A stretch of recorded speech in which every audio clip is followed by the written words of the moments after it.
그래서 잠언, 전도서, 아가 말씀을 읽을 텐데 여러분들이 성경 순서는 잠언이 장수가 제일 많아서 잠언이 먼저 오고 그 다음에 전도서, 그 다음에 아가 순서로 되잖아요. 그죠?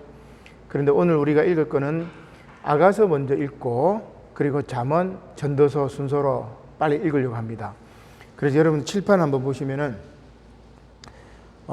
성서 비평학적으로 보면은 뭐 이 잠언이나 전도서나 아가서에 대해서 저자에 대한 여러 가지 이야기가 있지만 그냥 통속적으로는 솔로몬의 저서라고 이렇게 봅니다. 우리가 그 정도로 이렇게 한번 보시고, 자 그러면 솔로몬이 아가서를 쓸 때는 언제냐면은 청년의 때에, 그죠? 그래서 여기는 아가서, 그 다음에 중년의 때에 왕으로서 한참 활동하고 그 다음에 젊은이들에게 훈계하고 이런 중년의 때에 잠언, 그리고 솔로몬이 왕이 되고 통치를 하고 말년에, 솔로몬이 말년에 이제 좀 타락도 합니다. 그죠? 그 말년에 인생의 헛됨을 깨닫는 그때가 이 전도서. 이렇게 해가지고 젊었을 때, 중년 때, 노년 때, 요걸 여러분 딱 기억하시고 요 순서대로 빨리 읽어 나가겠습니다. 그러면 솔로몬의 생각들이 어떻게 변했는지. 청년의 때에는 핵심 키워드가 뭐냐면은 사랑이다. 그죠? 그래서 아가서는 사랑의 시작과 사랑의 성숙을 이야기합니다.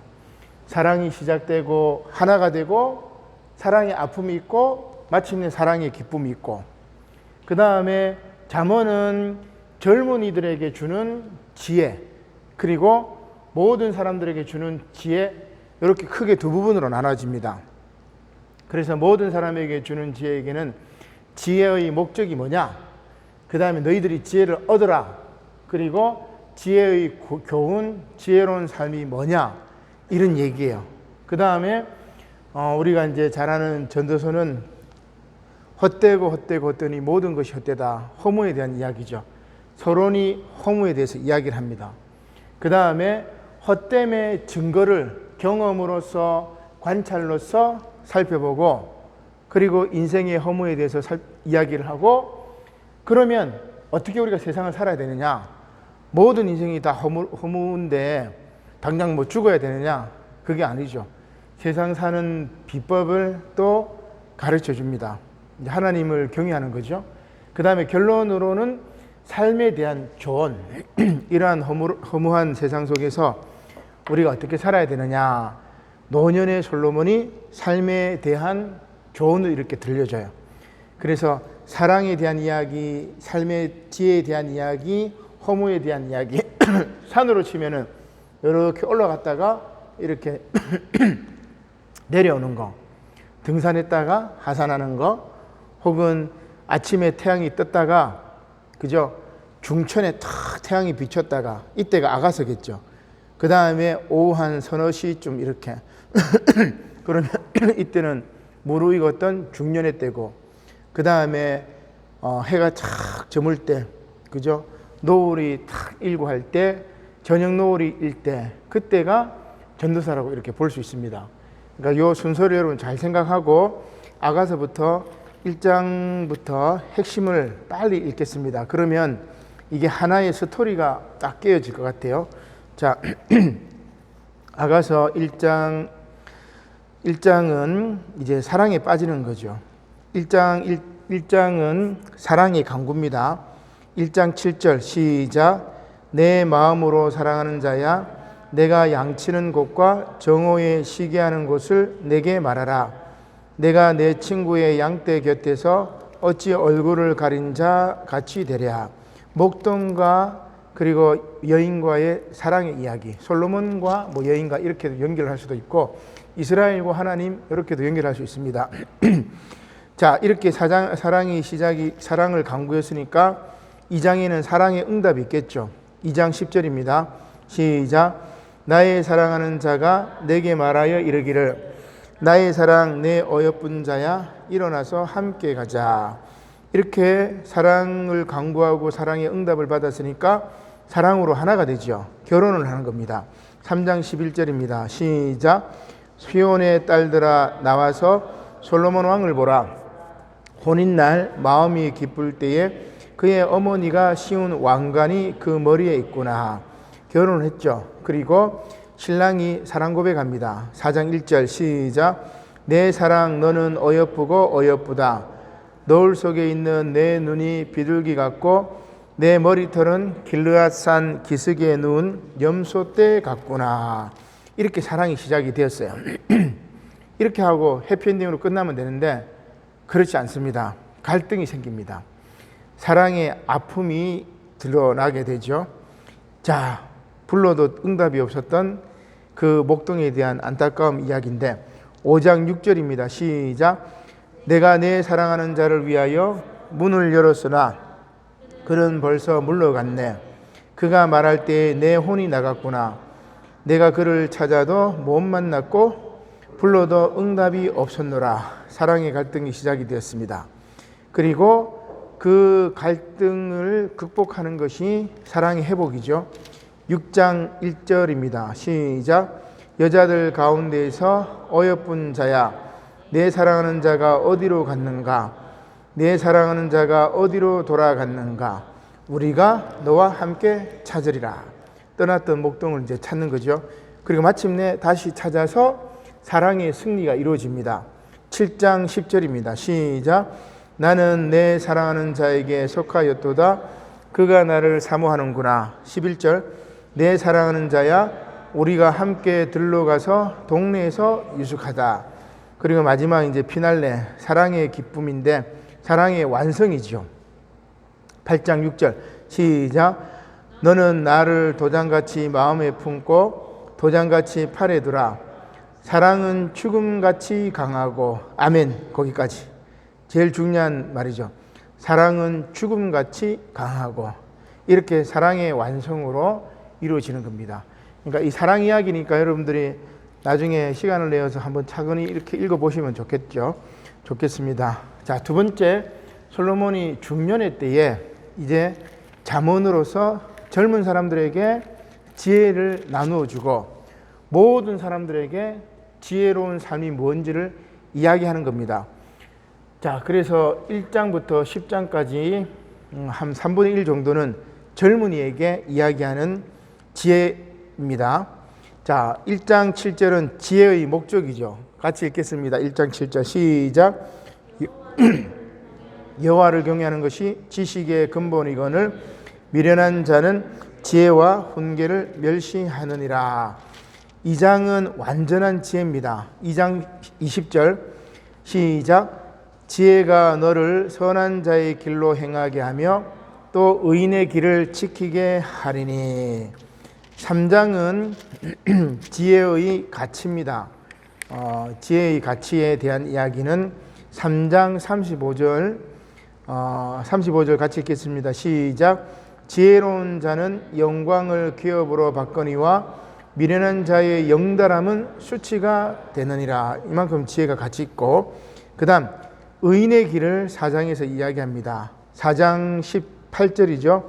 시작. 의인의 길은 돋는 햇살 같아서 크게 빛나 한낮의 광명에 이르거니와. 악인의 길은 다르다, 그 얘기죠. 자, 그 다음에 5장에는 음녀의 위험이죠. 그 음녀의 입술을 이야기하는 건데 젊은이들에게 이제 하는 교훈입니다. 5장 3절 시작. 대저 음녀의 입술은 꿀을 떨어뜨리며 그의 입은 기름보다 미끄러우나. 결국 어때요? 4절 시작. 나중은 쑥같이 쓰고 두 날 가진 칼날같이 날카롭다. 이렇게 이제 젊은 친구들에게 권면을 하는 거죠. 6장에는 개미의 비유를 통해서 게으른 젊은이들에게 충고합니다. 6장 6절입니다. 시작. 게으른 자여 개미에게 가서 그가 하는 것을 보고 지혜를 얻으라. 그 다음에 7장은 또 음료의 위험에 대해서 또 경고해요. 그러니까 5장, 7장 반복한다는 말이죠. 그러니까 이게 젊은이들에게는 가장 이게 이 성적인 유혹이 위험하다는 것을 보여줍니다. 7장 4절과 5절입니다. 시작. 지혜에게 너는 내 누이라 하며 명철에게 너는 내 친족이라 하라. 그리하면 이것이 너를 지켜서 음녀에게 말로 호리는 이방 여인에게 빠지지 않게 하리라. 그 다음에 8절은 지혜의 중요성입니다. 8장은 지혜의 중요성. 8장 11절 시작. 대저 지혜는 진주보다 나음으로 원하는 모든 것을 이에 비교할 수 없음이니라. 우리가 이제 지혜 얘기가 계속 나오는데 지혜하고 지식하고는 달라요. 지식은 많이 아는 겁니다. 뭐 학문에 대한 지식이 높다 뭐 이렇게 쓸 때 그런 거고, 지혜는 학문을 많이 하고 지식이 많은 사람이 지혜로울 수도 있지만 학문이 전혀 없어도 지혜로운 사람이 있어요. 그죠? 그러니까 지혜는 뭐 공부 잘하고 말고 이런 거하고 상관이 없는 거예요. 삶의 통찰이나 인간 삶의 깨달음, 이게 이제 지혜겠죠. 그래서 지혜의 중요성은 진주보다 낫다고 8장에 그렇게 이야기를 하고 있습니다. 자, 그 다음에 지혜의 유익이 되는 것인데 9장 10절, 11절, 12절까지입니다. 같이 읽겠습니다. 시작. 여호와를 경외하는 것이 지혜의 근본이요 거룩하신 자를 아는 것이 명철이니라. 나 지혜로 말미암아 내 날이 많아질 것이요 내 생명의 해가 내게 더하리라. 내가 만일 지혜로우면 그 지혜가 내게 유익할 것이나 내가 만일 거만하면 너 홀로 해를 당하리라. 그 다음 10장은 지혜로운 아들은 어떤 거냐. 그러니까 10장까지 이제 젊은이들에게 조언을 하는 거라고 했잖아요. 그죠? 그래서 지혜로운 아들에 대한 이야기합니다. 10장 1절 시작. 솔로몬의 잠언이라. 지혜로운 아들은 아비를 기쁘게 하거니와 미련한 아들은 어미의 근심이니라. 자, 이렇게 10장까지는 젊은이들을 위한 지혜 이야기지요. 이제 11장부터는 모든 사람을 위한 이 솔로몬의 지혜입니다. 솔로몬이 지혜에 대한 이야기입니다. 그래서 어린아이든 뭐 노인이든 모든 사람이 이 솔로몬의 지혜 잠언을 이렇게 본받아야 되겠죠. 자, 11장 24절 말씀인데 11장은 구제하라는 이야기입니다. 구제의 삶이죠. 11장 24절 시작. 흩어 구제하여도 더욱 부하게 되는 일이 있나니 가도히 아껴도 가난하게 될 뿐인. 자, 여러분 중요하죠. 이 짧은 구절이지만 놀라운 통찰을 줍니다. 흩어서 구제하여도, 그죠? 모으지 않고 구제하여도 더욱 부하게 되는 일이 있나니. 그죠? 나누면, 사랑은 나눌 때 더 커진다는 말이에요. 그러나 과도하게 아껴도 가난하게 될 뿐이에요. 이게 역설이죠. 아끼고 하면은 뭐예요? 부자가 될 것 같은데 아끼고 이렇게 쪼잔하게 이렇게 하면은 더 가난해진대요. 반면에 다 모으지 않고 흩어주고 구제하고 나누어주고 해도 더 부하게 된대요. 이게 지혜입니다. 우리 인간의 지식으로는 말도 안 되는 소리잖아요. 그죠? 나누고 내 거 안 챙기고 하면은 손해보는 게 인간의 지식인데, 하나님께서 우리에게 주신 지혜는 뭐냐면 흩어 구제하여도 더욱 부하게 되고 가도히 아끼면 가난하게 된다는 이야기. 그래서 한국교회가, 우리 한국 개신교회가, 우리 교회도 마찬가지고 이 코로나 위기 때 웅크러들면 안 돼요. 이럴 때 더 베풀고 더 나누고 그때 하나님께서 갑절로 이렇게 채워주시는 거예요. 여러분 가정의 살림살이도 마찬가지입니다. 아껴 쓰려고 다 그렇게 하지만 정말 선하고 좋은 일에는 여러분들이 나누고 베풀 줄 알 때 그때 더 귀한 복이 들어온다는 그런 이야기죠. 구제의 삶이 지혜로운 삶이라고 이야기합니다. 자, 그 다음에 12장에는 선인과 악인에 대한 이야기가 13장까지 이어집니다. 자, 12장 2절 말씀 시작. 선인은 여호와께 은총을 받으려니와 악을 꾀하는 자는 정죄하심을 받으리라. 13절도 의인과 악인이죠. 13장 9절 시작. 의인의 빛은 환하게 빛나고 악인의 등불은 꺼지느니라. 13장 9절이었습니다. 자, 그 다음에 14장은 지혜하고 반대되는 게 미련한 거죠. 그래서 미련한 것 중에 하나는 성내는 겁니다. 화내는 거, 노하는 거. 자, 14장 29절 시작. 노하기를 더디하는 자는 크게 명철하여도 마음이 조급한 자는 어리석음을 나타내느니라. 그리고 15장은 뭐냐면 유순한 대답입니다. 말의 힘이라고 얘기할 수 있는데 15장 1절입니다. 시작. 유순한 대답은 분노를 쉬게 하여도 과격한 말은 노를 격동하느니라.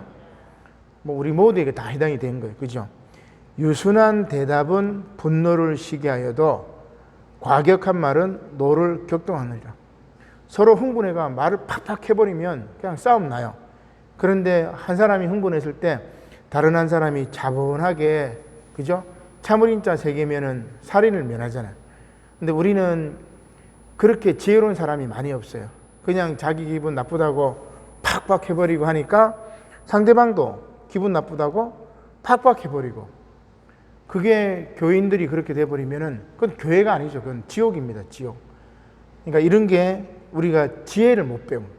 성경 말씀을 배우면, 교회를 다니면 성경 말씀을 통해서 지혜를 얻어야 되는데 교회 생활하러 오고, 지난 주일 말씀드린 것처럼 교회 와가지고 왕노릇 하려고 교회 오는 거예요. 얼마나 불쌍한 인생입니까? 교회 와서 겸손을 배우고, 교회에 와서 자기 성격 죽이는 걸 배우고, 노하기를 더디하고, 유순한 대답을 하고, 이거 배우라고 교회에 와서 예수님 따르는 건데 전혀 180도로 딴 것을 하고 있어요. 참 어떻게 보면 불쌍한 인생이에요. 저도 마찬가지고. 그래서 우리가 오늘 잠언을 함께 읽었기 때문에 여러분들은 변화되어야 돼요. 말씀을 듣고도 변화되지 않으면 귀 있는 자들이 아니에요. 그죠? 귀 있는 자들은 들으라고 했으니까. 자, 그래서 이 잠언 말씀 듣고, 내가 변해야 되는구나, 바뀌어야 되는구나. 그게 신앙생활이에요. 다 부족하지만 변화하기 위해서 아둥바둥 노력하는 거겠죠. 자, 15장이 이제 그렇고, 그럼에도 불구하고 깨닫지 못하는 자들, 교만한 자들입니다. 16장 5절은 교만한 자에 대한 이야기죠. 16장 5절입니다. 시작. 물은 마음이 교만한 자를 여호와께서 미워하시나니 피차 손을 잡을지라도 별을 면하지 못하리라. 교만한 자들끼리는 서로 손잡아도 다 벌받는단 말이에요. 그러니까 교만하지 말라는 거 늘 항상 중요한 말씀입니다. 자, 그 다음에 지혜자의 교훈이 이제 계속됩니다. 모든 이를 위한 교훈인데, 이는 어른에게 하는 지혜입니다. 어른들 17장 6절 시작. 손자는 노인의 면류관이요 아비는 자식의 영환이라. 그 다음에 18장은 미련한 자의 입술과 미련한 자의 입에 대한 이야기입니다. 18장 6절과 7절 시작. 미련한 자의 입술은 다툼을 일으키고 그의 입은 매를 자청하느니라. 미련한 자의 입은 그의 멸망이 되고 그의 입술은 그의 영혼의 그물이 되느니라. 자, 그 다음에 19장은 가난한 자의 입술입니다. 19장 1절 시작. 가난하여도 성실하게 행하는 자는 입술이 패역하고 미련한 자보다 나으니라. 그죠? 그러니까 입술이 가장 중요해요. 말이 가장 중요하단 말이에요. 가난하여도 성실하고 말 조심하고 자본하고 그러면 하나님께서 복 주신다는 말씀이죠. 그 다음에 20장은 두 가지 저울추입니다. 저울추와 대인데 한결같아야 된다는 이야기죠. 20장 10절 시작. 한결같지 않은 저울추와 한결같지 않은 대는 다 여호와께서 미워하시느니라. 저울추는 무게를 다는 거니까 똑같아야 돼요. 여기 바뀌어버리면 어떻게 쏘기는 거죠. 그러지 말라는 거죠. 그 다음에 21장은 마음을 감찰하시는 하나님입니다. 21장 2절 시작. 사람의 행위가 자기 보기에는 모두 정직하여도 여호와는 마음을 감찰하시느니라. 내가 볼 때는 내가 정직해요. 제가 볼 때는 제가 옳아. 그죠? 근데 하나님께서 뭐예요? 우리 마음을 감찰하기 때문에 제가 옳지 않아요. 여러분 그걸 이해를 인정을 해야 돼요. 내가 볼 때는 내가 옳고 정직하고 참 내만큼 선한 사람 없다 이렇게 생각하는데 하나님이 보시기에는 우리는 뭐예요? 욥이 그렇게 선했지만 티끌과 제 가운데서 회개합니다. 이렇게 얘기하잖아요. 그죠? 그러니까 가급적이면 내가 옳다고 생각하더라도 한 템포 늦춰야 돼. 그렇게 하는 게 삶의 지혜입니다. 잠언은 지금 솔로몬은 우리에게 그 지혜를 들려주는 거죠. 마음을 감찰하시는 하나님 앞에서는 우리는 다 죄인이라는 이야기입니다. 22장은 아이에게 가르칠 것입니다. 자, 22장 6절입니다. 시작. 마땅히 행할 길을 아이에게 가르치라. 그리하면 늙어도 그것을 떠나지 아니하리라. 아멘. 저희 가정에도 이제 주일 저녁 8시가 되면은 이제 우리 희은이가 글을 읽을 줄 아니까 이제 작년부터 1학년 때부터 가정 예배를 드리고 성경을 이제 돌아가면서 읽고 삶 나누기 하고 기도하고 이렇게 하는데 마땅히 행할 길을 아이에게 가르치라. 지금은 뭐 재미로 막 또 읽기 싫고 막 그래 해요. 근데 그게 훈련이 되면 늙어도 그것을 떠나지 아니하리라. 얼마나 중요한 말씀이에요. 그죠? 그 다음에 23장입니다. 음식에 대한 그 욕망에 대한 이제 그 절제인데 23장 21절 시작. 술 취하고 음식을 탐하는 자는 가난하여질 것이요 잠자기를 즐겨하는 자는 헤어진 옷을 입을 것임이니라. 그죠? 술과 식탐과 잠에 대한 경계입니다. 그 다음에 24장은 의인의 일어섬, 집 짓는 것에 대한 비유인데 의인이 7번 넘어져도 다시 일어난다는 이야기입니다. 24장 16절 시작. 대저 의인은 7번 넘어질지라도 다시 일어나니와 악인은 재앙으로 말미암아 엎드러지는다. 아멘. 자, 그러면 의인은 7번 넘어져도 다시 일어난다니까 악인은 재앙으로 말미암아 한 번 넘어져가지고 엎드러지잖아요. 그럼 의인은 무슨 말입니까? 고난을 받는단 말이에요. 고난을 받지만 7번 넘어져도 다시 일어나란 말이에요. 그게 의인이란 말입니다. 고난이 없다는 게 아니에요. 그러나 악인은 한 번 고난에 그냥 자빠져요. 의인은 그렇지 않다는 이야기죠. 그 다음에 25장은 성결과 마음을 이제 제어하라. 이런 성결한 마음으로 마음을 제어하라는 말인데 25장 마지막 절입니다. 28절 시작. 자기의 마음을 제어하지 아니하는 자는 성읍이 무너지고 성벽이 없는 것과 같으니라. 그러니까 계속해서 이제 마음에 대한 이야기, 심령에 대한 이야기다. 그죠? 그 다음에 입술에 대한 이야기 이런 거. 그 다음에 26장은 미련한 자, 게으른 자에 대한 이야기입니다. 26장 13절부터 15절까지 시작. 게으른 자는 길에 사자가 있다, 거리에 사자가 있다 하느니라. 문짝이 돌저기를 따라서 도는 것 같이 게으른 자는 침상에서 도느니라. 게으른 자는 그 손을 그릇에 넣고도 입으로 올리기를 괴로워하느니라. 16절도 읽어볼까요?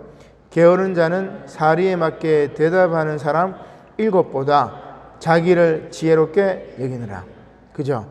사리에 맞게 대답하는 사람 7보다 자기가 지혜롭다고 여겨요. 내가 옳다고 여깁니다. 그게 바로 게으른 거죠. 왜냐하면 다른 사람의 의견을 들을 기가 없기 때문에 게으르다는 이야기입니다. 그 다음에 27장은 이제 마지막 피날레로 이어지는데 지혜로운 삶은 어떤 삶이냐 이런 얘기죠. 자, 지혜로운 삶은 칭찬하는 삶입니다. 27장 21절입니다. 시작.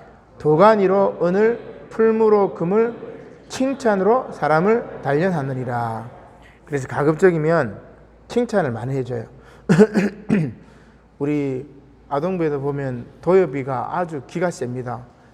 아주 뭐 우리 김영기 장로님 또 교사들도 막 고생하고 뭐 싸움도 하고 아주 이제 힘도 세고, 근데 저는 이 도엽이 만날 때마다 잘생긴 도엽이 이렇게, 솔직하게 도엽이가 잘생기지는 않았는데, 근데 계속 잘생긴 도엽아 잘 지내냐고, 뭐 제가 이제 공과 공부를 같이 하거나 그런 건 없잖아요. 지나가면서 한 번씩 이렇게 볼 때마다 아유 잘생긴 도엽이 계속 칭찬하니까 옛날보다는 좀 많이 바뀌었어요. 좀 바뀐 것 같더라고요. 요번에 코로나 이후 다시, 그죠? 그렇죠. 제가 놀랐어요. 그러니까 옛날에는 진짜 막 싸움하고 형님하고도 싸움하고 참 쟤는 교회 안 왔으면 좋겠나 이런 생각까지 이제 저도 했었는데, 물론 이제 장로님하고 교사들이 열심히, 또 우리 전도사님이 열심히 아이들 가르친 것도 있지만, 그러니까 이래 칭찬해 주니까 잘생긴 도여봐 이렇게 하니까 또 뭐 그런 영향도 있지 않겠나, 뭐 저는 그런 생각하는데, 도가니로 은을 풀무로 금을 칭찬으로 사람을 단련하느니라. 그래서 어린아이들은 칭찬을 많이 해주세요. 여러분 집에 가셔가지고 손자들 손녀들 오면은 이렇게 칭찬해 주고 뭐 이렇게 하시면 좋을 것 같아요. 28장은 악인의 결말입니다. 이제 우리로 치면 이제 공무원인데 이 관원들에 대한 이야기입니다. 28장 15절이죠. 15절부터 16절까지 시작. 가난한 백성을 압제하는 악한 관원은 부르짖는 사자와 주림곤 같으니라. 무지한 치리자는 포악을 크게 행하거니와 탐욕을 미워하는 자는 장수하리라. 그래서 이제 정부 고위직에 있거나 뭐 공무원들, 대통령, 뭐 장관, 뭐 이런 고위직 관료들은 이 말씀을 이렇게 명심하면 좋을 것 같습니다. 자, 29장은 그 왕에 대한 이야기입니다. 왕이 어떻게 다스려야 되느냐? 이 당시 이제 왕정이니까 29장 4절입니다. 시작. 왕은 정의로 나라를 견고하게 하나 뇌물을 억지로 내게 하는 자는 나라를 멸망시키느니라. 그 다음에 30장, 이제 30장은 위에 써놨죠. 아굴의 잠언이라고 되어 있습니다. 아굴은 어떤 잠언을 우리들에게 하느냐? 그 아굴의 잠언 가운데 이제 이 개미하고 사반, 메뚜기, 도마뱀 요 얘기를 하는데 24절이지요. 30장 24절 시작. 땅에 작고도 가장 지혜로운 것 넷이 있나니 25절에 보니까 마지막에 개미, 26절에 사반, 그 다음 사반은 이제 토끼나 생쥐 뭐 이렇게 생각하시면 될 것 같아요. 그 다음에 메뚜기 27절에, 그 다음에 28절에 또 뭐죠? 도마뱀. 그러니까 요 짐승들이 지혜롭다고 이제 본받으라는 이야기입니다. 자, 마지막 31장은 르무엘 왕을 훈계한 잠언입니다. 그 훈계는 뭐냐면은 르무엘 왕의 어머니가 아들인 왕에게 훈계를 하는 거죠. 이 르무엘 왕이 누군지는 정확하게 이제 밝혀진 건 없는데, 자, 31장 1절에 보니까 르무엘 왕이 말씀한 바 곧 그의 어머니가 그를 훈계한 잠언이라. 자, 왕의 어머니가 왕에게 훈계를 해요. 자, 그 내용은 31장 10절입니다. 시작. 누가 현숙한 여인을 찾아 얻겠느냐? 그의 값은 진주보다 더하니라. 요거는 이제 현숙한 여인의 조건에 대한 이야기고, 그 위에 8절하고 9절을 한번 읽어볼까요? 8절 9절 31장 시작. 너는 말 못하는 자와 모든 고독한 자의 송사를 위하여 입을 열지니라. 너는 입을 열어 공의로 재판하여 공고한 자와 궁핍한 자를 신원할지니라. 이게 이제 왕의 어머니가 왕에게 얘기하는 거고, 그 다음에 현숙한 여인이 필요하다는 뭐 이런 이제 이야기입니다. 자, 요게 이제 아가서를 통해서 청년의 때의 솔로몬의 이야기, 그 다음에 사랑의 이야기, 그 다음에 잠언을 통해서 중년의 때에 젊은이에게 주는 지혜, 그 다음에 모든 사람에게 주는 지혜를 얘기했죠. 자, 그런데 전도서로 가면 이제 분위기가 확 바뀌어요. 왜냐하면 연세 많은, 나이 많은 이 솔로몬이 인생의 마지막 황혼에 헛된 삶을, 이렇게 헛된 세상을 바라보고 하는 이야기이기 때문에 그렇습니다. 자, 그러면 우리 전도서로 또 바로 빨리 한번 또 읽어보도록 하겠습니다. 자, 전도서는 일단 허무가 주제예요. 헛됨. 그래서 1장의 전체 서론으로서 허무에 대한 헛된 세상에 대해서 단도직입적으로 말합니다. 1장 2절 시작. 전도자가 이르되 헛되고 헛되며 헛되고 헛되니 모든 것이 헛되도다. 2절 3절 해 아래서 수고하는 모든 수고가 사람에게 무엇이 유익한가. 분위기 확 바뀌었죠. 그죠? 그래서 이렇게 바뀌었고 2장은 헛됨의 증거입니다. 헛됨의 증거를 보여줘요. 먼저 경험을 통해서 증거를 보여주는데 2장 1절입니다. 희락을 시험해보라 이 이야기인데 아주 기쁜 것도 다 헛되다는 얘기죠. 내가 경험해보니까 그렇다 이겁니다. 2장 1절 시작. 나는 내 마음에 이르기를 자 내가 시험 삼아 너를 즐겁게 하리니 너는 낙을 누리라 하였으나 보라 이것도 헛되도다. 모든 낙을 다 누려봐도 헛되다. 이런 이야기입니다. 자, 그 다음에 3장에서는 관찰로도 관찰을 해보니까 헛되다. 그거예요. 뭐를 관찰하느냐? 천하 만물을 다 범사의 모든 일들을 다 관찰해 본 겁니다. 3장 1절 시작. 범사에 기한이 있고 천하 만세가 다 때가 있나니. 자, 어떤 때입니까?